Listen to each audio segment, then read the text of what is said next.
வணக்கம்.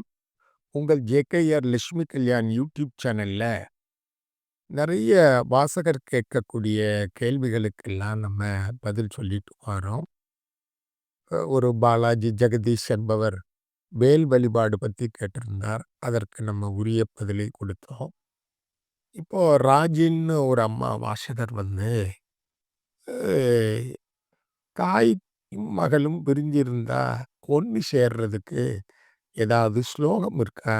அப்படின்னு அந்த அம்மா கேட்டிருந்தாங்க. ஏற்கனவே கேட்டிருந்தாங்க. நான் மற்ற பதிவுகள்ல கொஞ்சம் ஆர்வம் இருந்ததுனால அத விட்டுட்டேன்.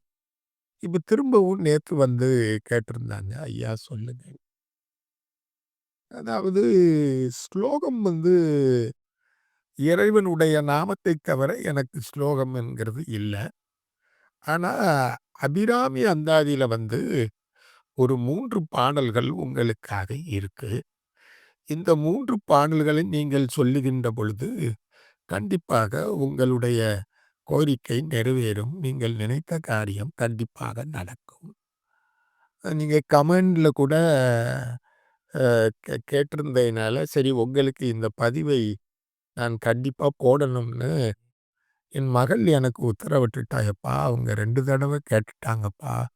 இதுக்கு மேலேயும் நம்ம அவங்களுக்கு பதில் சொல்லலைன்னா நல்லா இருக்காதுப்பா" அப்படின்னு கேட்டுட்டா. உண்மையிலேயே நான் எல்லாரையும் மதிக்கிறேன். ஏன்னா என்னுடைய நோக்கமே என்னன்னா, யாரு கஷ்டப்பட்டாலும் அந்த கஷ்டத்தை இறைவன் எந்த ரூபத்திலயாவது நிவர்த்தி பண்ணணும்னு நான் நினைப்பேன். அதுக்காக நான் பிரார்த்தனையும் பண்றேன். அ இதுல வந்து பிரித்தவர் ஒன்று சேர அப்படிங்கிறதுக்கு அபிராமி அந்தாதியில வந்து 2வது பாடல் இருக்குது. அந்த 2வது பாடல நீங்க வந்து இந்த அபிராமி அந்தாதி புத்தகம் வாங்கிக்கிடுங்க. இல்லன்னா நீங்க கூகுள்ல போய் சர்ச் பண்ணி அபிராமி அந்தாதின்னு அடிச்சா வந்துரும். இல்ல ஆப் இருக்குது. அந்த ஆப்ல போய் 2வது பாடல் வந்து நீங்க வந்து படிங்க. அந்த 2வது பாடல் என்னன்னா, "துணையும் தொழும் தெய்வமும் பெற்ற தாயும் சுருதிகளின் பனையும் கொழுந்தும் பதிகொண்ட வேரும் பனிமலர் பூங்கணையும் கருப்புச் சிலையும் வெண்பாசா உஷமும் கையில் அணையும் திரிபுர சுந்தரி ஆவது அறிந்தனமேங்கிற ஒரு பாடல். இந்த பாட்ட வேணாலும் நான் என் மகட்ட சொல்லி, சைடுல இந்த பாட்ட போட முடியுமாங்கிறத கேட்கிறேன். ஏன்னா, பதிவு பண்ணி குடுக்கறது மட்டும் தான் என் வேல. என் மகள் வந்து இப்போ தற்சமயம் பூட்டார்ல இருக்கிறா. இத நான் அவளுக்கு அனுப்பிச்சிருவேன். அவ இந்த பாட்ட உங்களுக்கு சைடுல போட முடியும்னா போடுவா. கண்டிப்பா நீங்க இந்த பாட வந்து டெய்லி 1 நேரமோ அல்லது 2 நேரமோ நீங்க படிங்க. கண்டிப்பா வந்து அன்னையினுடைய அருளாலயும், அன்னையினுடைய அருட்புதவன் திருச்செந்தூர் முருகப்பெருமானுடைய கருணையினாலும் உங்களுடைய குறை நிவர்த்தி செய்யப்படும். இப்ப நீங்க ஸ்லோகம்னு கேட்கிறா இருந்தாச்சுன்னா, தனிப்பட்ட முறையில பரிகார ஸ்லோகம்ங்கிறது எதுவும் இருக்கிற மாரி தெரியல. நீங்க உங்க கமெண்ட்ல வந்து உங்களுடைய நட்சத்திரமும், உங்க மகளுடைய நட்சத்திரமும் நீங்க சொன்னா, அதற்கு நான் ஒரு ஜோதிடன்ங்கிற முறையில தற்சமயம் அந்த கோசார பலன்ல கிரகங்கள் எங்க இருக்குதுங்கிறது பார்த்து, அதற்குரிய கிரகத்திற்குரிய அந்த காயத்ரி மந்திரத்த உங்களுக்கு நான் சொல்றேன்.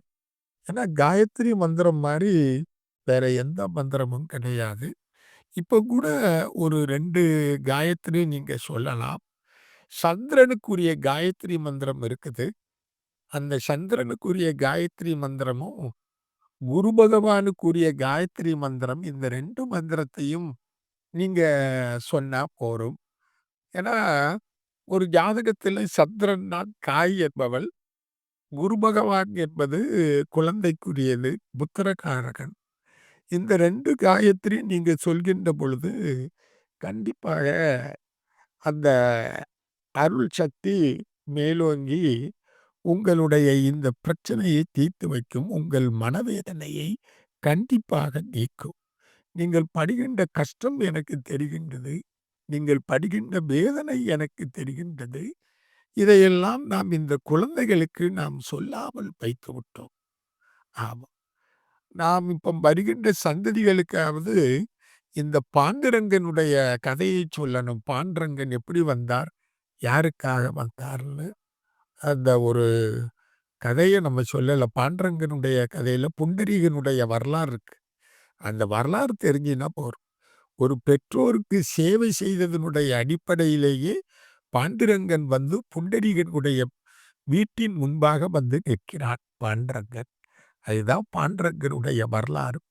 இந்த கதைகள் எல்லாம் நம்ம குழந்தைகளுக்கு சொல்லாம போயிட்டோம். தாய் தந்தையருக்கு செய்யக்கூடிய சேவை எப்பேற்பட்ட சேவை, மிகப்பெரிய சேவை.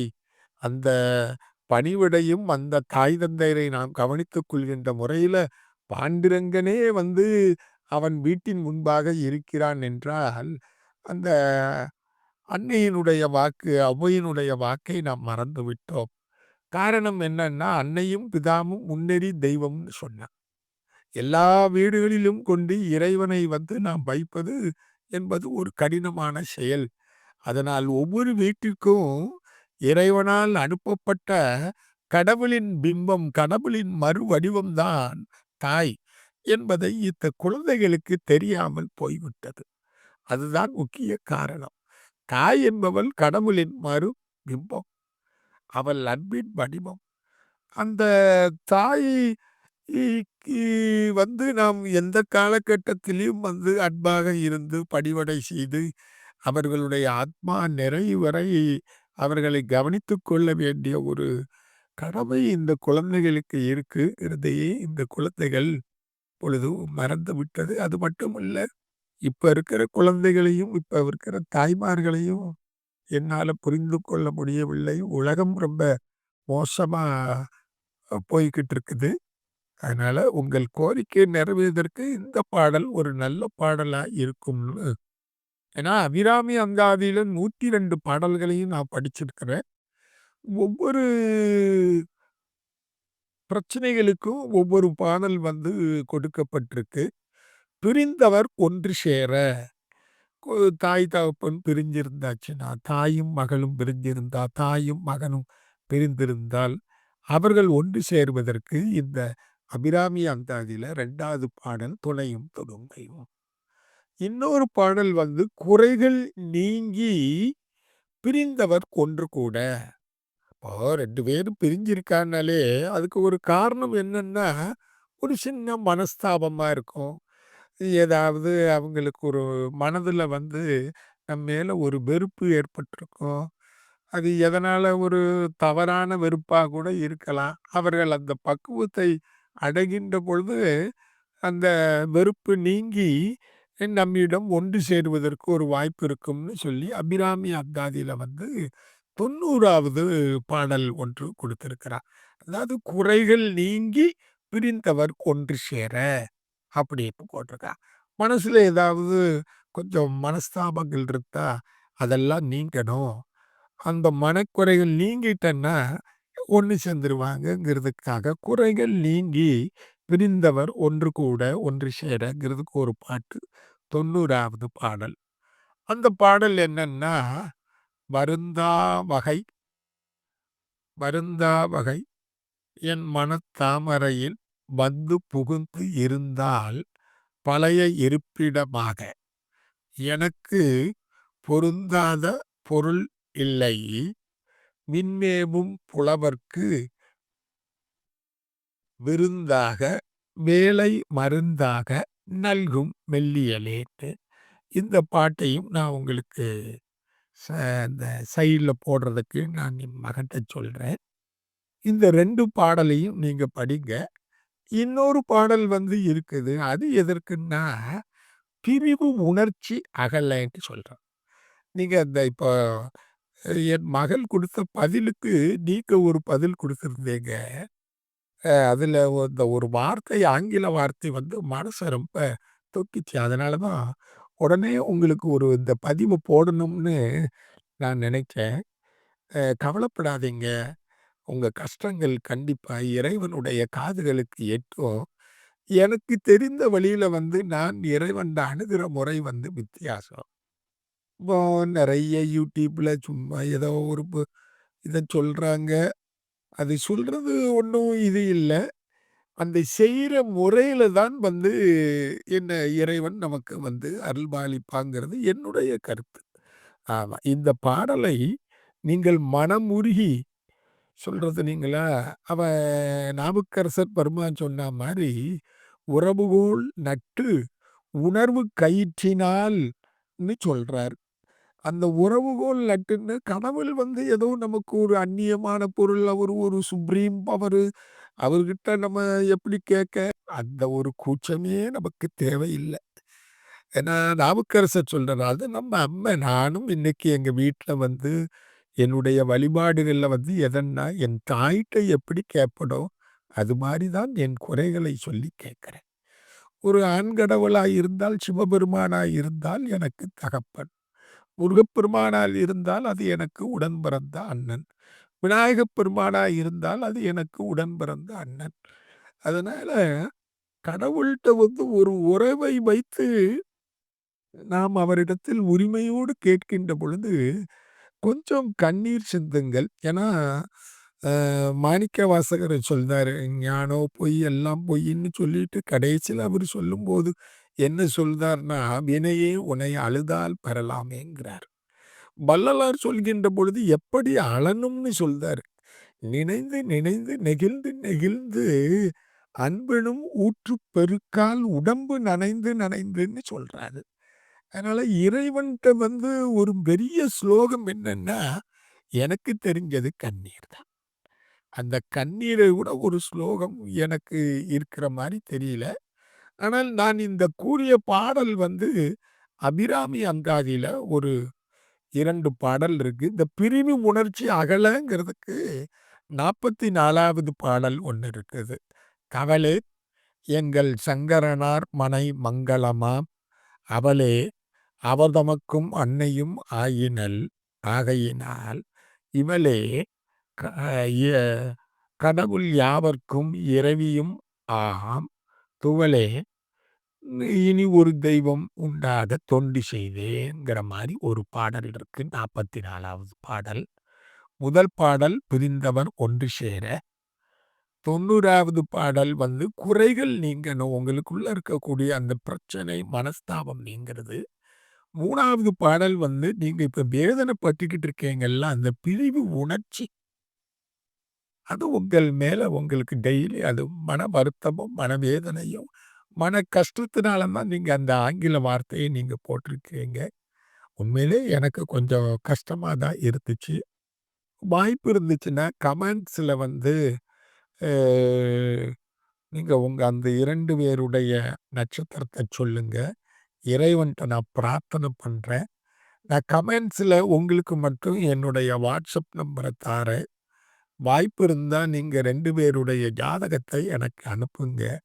ஒரு 90 நாட்கள்ல இறைவன்ட்ட பிரார்த்தனை பண்ணி, திருச்செந்தூர் முருகப்பெருமான்ட்ட மண்டியிட்டு, அழுது, தினசரி சண்முக கவசமோ, சச்சி கவசமோ அல்லது கந்தர் அனுபூதியோ சொல்லி, அல்லது கந்தர் கலிவெண்பா ஏதாவது ஒரு பாடலை முருகனிடத்தில பாடி அல்லது குமாரஸ்தவம் எதையாவது ஒண்ண பாடி, அந்த முருகப்பெருமான்ட்ட மண்டியிட்டு, உங்களுடைய குறையை நான் நிவர்த்தி செய்வதற்கு இந்த பதிவுல உங்களுக்கு நான் உறுதியளிக்கிறேம்மா. நான் ஒரு கருவி. இறைவனிடத்திலே நாம் பிரார்த்தனை செய்தால் கண்டிப்பாக நம் பிரார்த்தனைக்கு இறங்குவார். அது உறுதி. உங்களுக்காக நான் முருகப்பெருமானை பிரார்த்திக்கிறேன். நான் வீட்ல சமயபுர அம்பாள் தான் வச்சு அருள்வாக்கு சொல்லிட்டு வாரேன். அந்த அம்பாளை பிரார்த்திக்கிறேன். இறைவனை பிரார்த்திக்கின்ற பொழுது, அவனிடத்திலே கண்ணீர் சிந்துகின்ற பொழுது, நான் எப்பொழுதும் அருணகிரிநாதர் மாரி தான். ஆமா. முருகன், குமரன், குகனென்று ஒளிந்து உருகும் செயல் தந்து உணர்வு எட்டு அருள்வாய்ன்னு சொல்றான். அதனால முருகனை நினைத்து உருகினால், உங்களுக்காக நான் உருகுகிறேன். உங்களினுடைய கோரிக்கையை அவருடைய திருவடியிலே வைக்கிறேன். கண்டிப்பாக உங்கள் கோரிக்கையை அவன் நிறைவேற்றுவான். 90 நாளில் நீங்களும் உங்கள் மகளும் ஒன்று சேர்ந்து அந்த முருகப்பெருமானினுடைய திருச்செந்தூர் கோயிலுக்கோ அல்லது அருகில் உள்ள கோயிலுக்கு செல்ல வைப்பான் என்பதை உறுதியளிக்கின்றேன். ஆமா. இந்த அளவிலே அந்த ராஜின் என்ற அம்மாவினுடைய கேள்விக்கு பதிலளித்து விடைபெறுவது என்றும் உங்கள் லட்சுமி கல்யா. எனக்கு இந்த பதிவு போடுறதுனால ஏகப்பட்ட பேர் பார்க்கணுங்கிறது இல்ல. நான் என்ன நினைப்போம்னா, எவருக்கு இதை படிப்பதன் மூலம் அவர்களுக்கு முன்ஜென்ம செய்த புண்ணியத்தின் மூலம் இதை படித்தால் அவர்கள் பக்குவப்பட்டு அவர்கள் வாழ்க்கையிலே பக்தியுடைய நிலைக்கு சென்று இறைவன் அவர்களுக்கு அருள்பாலிப்பான். அதுதானே தவிர, நமக்கு நேரம் நல்ல நேரம் இருந்தா நாம் நல்லவர்களை சந்திப்போம். நல்ல கருத்துக்களை கேட்போம். அதன் மூலம் நமக்கு நல்லது நடக்கும். அதனால இந்த விளம்பரம் தேடி வாழ வேண்டும் என்ற ஒரு அவசியம் எனக்கு இல்லை. அதனால இந்த பதிவ உங்களுக்காக நான் போட்டிருக்கேம்மா. கவலைப்படாதீங்க. 90 நாளில் நீங்க நினைத்த காரியத்தை நான் உங்களுக்கு கண்டிப்பாக செய்றேன். கமெண்ட்ஸ்ல நான் சொன்னத மட்டும் நீங்க செய்யுங்க. அதற்கு நான் என்னுடைய வாட்ஸ்அப் நம்பர கமெண்ட்ஸ்ல உங்களுக்கு மட்டும் நான் தாரேன். நீங்க வாய்ப்பு இருந்தாச்சுன்னா, அவங்களுடைய ஜாதகத்த அனுப்புங்க. நான் ஒரு 90 நாள்ல உங்க கோரிக்கையை நிறைவேத்தி வைக்கிறேம்மா. வழக்கம் போல எங்க ஜேகேஆர் லட்சுமி கல்யாண் யூடியூப் சேனல சப்ஸ்கிரைப் பண்ணுங்க. Bell button அமுக்குங்க.